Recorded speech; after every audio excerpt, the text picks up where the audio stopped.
any new practice. But you know, I mean, what is your experience of your husband that is so dear to you that you wouldn't drop it for something new? Well, I wouldn't drop him at all, but I don't understand. Tell me the question again.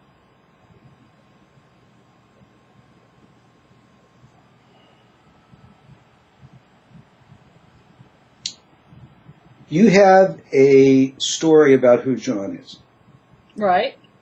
Okay, and for those at home, I actually have met and enjoyed being with Cindy's husband, who is a wonderful guy. This is true.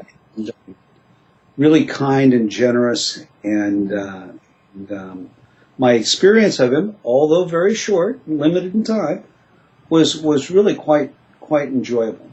And but we all have stories we tell ourselves about who our spouse is and how our spouse is and how they're going to react and how they're going to do this and how they're going to do that. And we've got so many of them, those of us who've had the privilege of being with somebody for a year or so, we've got all these experiences cataloged and categorized in our mind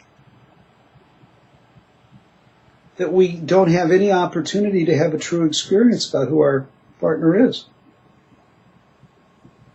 So it's all in the past. All I'm doing is I'm reacting. Now, I can be an emotion or not be an emotion about that, but if I'm not present to who she is, the amount of fun I can have is limited by the amount of time that I'm in the past or that I'm in the future. What we do is there's the only place that I can really be in love is in the present moment. Mm-hmm. Because that's the only place that the power is.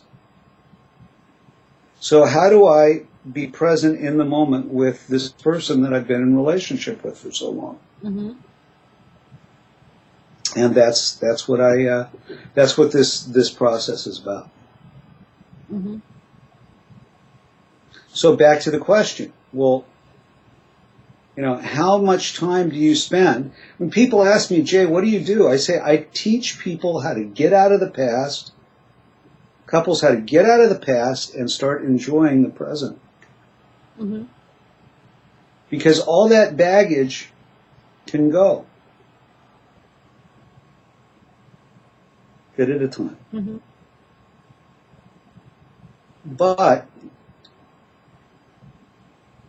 fundamentally, what we're talking about is allowing spirit to animate our thoughts and actions.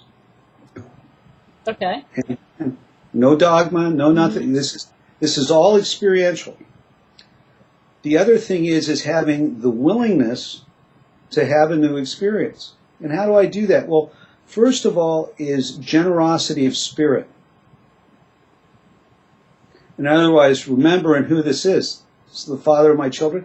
Guy brings his paycheck home every week. That's not a bad deal. Right. You know? Speaks to me kindly a bunch of the time. He still pretends to find me incredibly sexually attractive. This is true. And he's not pretending. You know? Right. I thought he'd calm down by now. We've been together for a long time, but he's still jumping around after. This is true. Right? Right. Now, what's the problem here? Ego is the problem. Well, okay. Yeah. Self-centered. Yeah. I mean, we can go down all that stuff, but see, the thing is that every committed relationship is spiritual in nature, whether one is aware of that or not. Mm-hmm. And the solution to the problem is all in the fourth dimension, not in the third. It's not in our minds. Mm-hmm. It's in our experience. So what we do is we find these ways of shedding the past, shedding our mental practice, not coming up with a new strategy to get him to be better, because that's never worked. You know? every woman is looking for relationship obedience school. I gotta read the manual, right? All these years. Where they're gonna bring us, and we're gonna finally get it, Right. and we're gonna change, right? Right? And you don't think it's that way for the men? It is, but You don't care. It doesn't have the same emotional pull. We'll just lock down and okay, there we go again, and kind of just move through it. But I mean, my fabulous wife. Still, we had a fascinating exchange last weekend. That we sat for an hour going over what she was trying to say to me, mm-hmm. and what it was that I heard. Okay. And what it was that I was saying to her, and what it was that she heard. Fascinating. But the only way that conversation took place was, number one, when we found ourselves in emotion, we separated. Mm. She actually got out of the car and walked the rest of the way home. And I didn't try and keep her in the car. Oh, okay. It's wonderful. Uh-huh. And then when we were in this dialogue, I was keeping in my consciousness at all times, not at all times, but most of the time, you don't have to go anywhere. There is nothing wrong here. Hmm. Just wait. This will sort itself out. Because this is not somebody that's trying to control you. This is somebody that really loves you. That's very, very different than applying a strategy or a methodology to get her to allow me to be one way or the other, or me to try and manage her. Mm-hmm.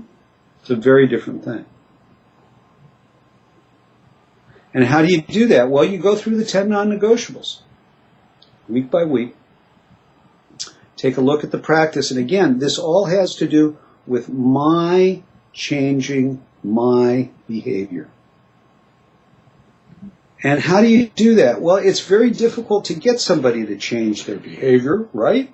Yep. Well, but really, it's not that difficult. If what you're doing is you're discovering what works and what doesn't work. Not what works and what doesn't work, but just simply back to this thing about communication, about being courteous, about it's the way that I say things. Seeing how it works when I'm mindful of how I speak, as opposed to just saying, hey, would you grab that? Mm. Or, why didn't you?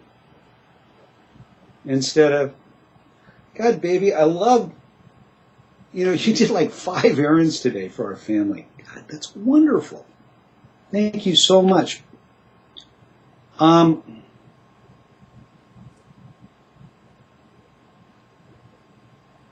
wanted to make omelets tomorrow.